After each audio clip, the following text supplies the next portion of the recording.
Hello, Facebook Live, 7 o'clock Tuesday.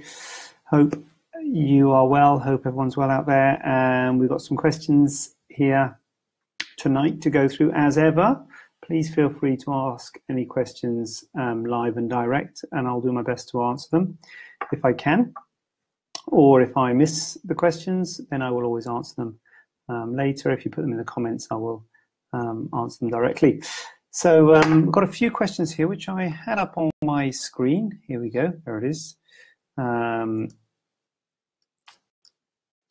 So whether you should take tablets to improve scarring. This is from a patient who has had quite a large tattoo removed and has got some red areas of the scar. And I think she's taking collagen and is asking about whether there's anything else you can take for this. Now, there are some oral collagen-like drinks that you can take which are supposed to improve your skin. I don't know whether they are helpful or not. I'm not sure about the evidence, whether the evidence is there to say they're beneficial, but I don't think they're harmful, so I think it's fine to use to improve your skin. I don't think they're going to necessarily improve the scar specifically. The red areas in question, this lady is only, I think, a couple of weeks post-op, and the red areas in question are the dissolvable sutures. You can see it, and it's quite classic when you, especially when you have quite a long scar. You can see sort of red dots along the scar, which is the dissolvable suture dissolving. What I do, and what is quite commonplace, is to put interrupted dissolvable sutures in, which when they dissolve, it causes some inflammation and can cause some redness. So you can get along any scar. Happens commonly with breast reductions. You can also get it with tummy tucks, but in this case, it's a tattoo excision. These red areas, and it's just the dissolvable suture dissolving, causing a bit of inflammation, a bit of redness. It's absolutely nothing to worry about. Sometimes you can feel a bit firm, and you can massage it. Worst case, sometimes a little bit of a stitch can spit out, which can be disconcerting, but it's just the body saying, look, I've had this stitch in for too long. Go away. So it's nothing to worry about. And I don't think that necessarily the collagen drink will help with it. What can help with it is massage, and I think massaging it with moisturizer can help with scars, and I usually advise to massage scars with moisturizing cream. If you've got any moisturizer that you normally use, then you can use that. It's more the massage than the actual moisturizer. A lot of people rate bio oil, and there's lots of other things like aloe vera and E45 and vitamin E, and all sorts of things that people use for their scars. But for me, I'd say it's more the massage than the actual what you use to massage with. The other thing that people, I'm soaked, absolutely soaked, just to run, I don't know if I got caught in that downpour. The other thing that people talk about with scars is silicone, and silicone comes in two forms: in silicone sheets, which are the ones that used to be very popular and we used to use a lot. But nowadays the silicone gel has become more popular. Things like Dermatix, Cica-Care, Sil-Gel, Kelacote, these are all makes that you can buy in the pharmacist, and they are good for raised or hypertrophic scars. They're particularly good, but they're not particularly good for any scar. They're marketed as scar reduction ointments and creams, but it's just really for keloid or hypertrophic raised scars that they're good for.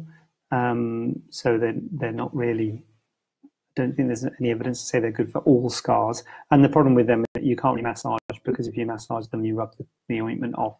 So so I don't particularly recommend those to people unless they've got raised or hypertrophic scars.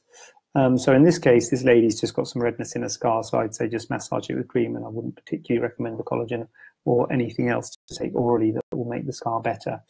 Why is it important to wait for massaging scars with cream? I normally say, as a general rule, wait about a month before massaging your scars with cream. When you take this dressing off a week, most of my operations, no matter what operation you're having, dressings come out off usually after a week, and then the scar's a little bit red. But it's a bit fragile at that time, so you don't want to be putting tension on it and massaging it too soon, because you don't want to be sort of pulling it about. So I normally say a month, just while it's knitted together. Also, after a month, or at least 4 to 6 weeks, it can be more red, and often you see it at a week and it doesn't look too bad, and then at 4 to 6 weeks it looks more red and firm, and it feels quite firm. You can feel that it feels more firm, and that is the time that I didn't normally say wait. So I normally wait a month just to give it a bit of strength, and to wait as it, and also that you can feel the scar is stronger because the body is putting more collagen into it and making it stronger. And then over the months following that, then it starts to reorganize and the collagen starts to align and the scar gets softer and flatter anyway, whatever you do. So it does get better whatever you do. But I just feel that massage helps it get better a bit quicker and helps the redness to fade a bit quicker. But as I say, they do get better whatever you do. Why is it difficult to remove large tattoos from the wrist area? That's quite specific. That's because we've had a patient here. We had a patient with a big tattoo here. And it's not, well, it just depends on how much skin laxity there is in each area, and that, you have to pinch the skin, and there's not a great deal of laxity. There's a big letter there, so I think that was causing most of the width of the wrist. Also, with the wrist, you've got non-hair-bearing skin here, and obviously hair-bearing skin on the back, and non-hair-bearing here. So as you remove more tissue, you can pull the hair-bearing skin across. You can pull it over and make the wrist not look so good, because it's not supposed to have hair-bearing skin on that side. And if you pull that hair-bearing skin across, it can look strange. So the wrist is not a great area for skin laxity. Also, when you're taking a scar out, you've got to think about which way you take it out. Now, this one was quite good because it was orientated longitudinally, so you put a scar that way. But certainly some people will have tattoos going that way. You'd have to take the scar out in the way the scar is orientated, and if that was the case, that can give you a scar that goes across your wrist, which can look like a self-harm scar, which can have a stigma attached to it. So that's something to think about if you've got a tattoo specifically on the wrist. But it's not particularly difficult to remove tattoos from the wrist area. Well, it is, but it's nothing particularly about the wrist. It's just that the skin's a bit tight, and it's a balance between size of tattoo and laxity of skin. A small tattoo in a not very lax area, like the wrist, would be all right. You might be able to get a small tattoo out. And a big tattoo in a lax area, like the tummy, or the thigh, it's quite a bit of laxity there. Then again, you'd be able to get that out. But you want a good laxity area and a small tattoo. So the bigger the tattoo and the less skin laxity, the more difficult it is, and the more likely you might need what's called a serial excision. We have to take a little bit away, come back a few months later, take another piece away, and do it like that. No, so that's the questions this week. I'm on the computer here. So if you've got any questions, well, if you have asked them and I haven't seen them, I apologise because I can't see any questions. But if there are any questions, please feel free to ask away and put them in the comments. And if I've missed them, because sometimes I've missed these questions there, but there you go. That's just that's showbiz. So I will be back next week, Tuesday, 7 o'clock. All being well. Looking forward to seeing that email. Thanks for the questions so far. Those are nice questions there. And I will check myself out of this because I believe I am right in saying that doctor thing's back on at 8 o'clock. So I better get back for that.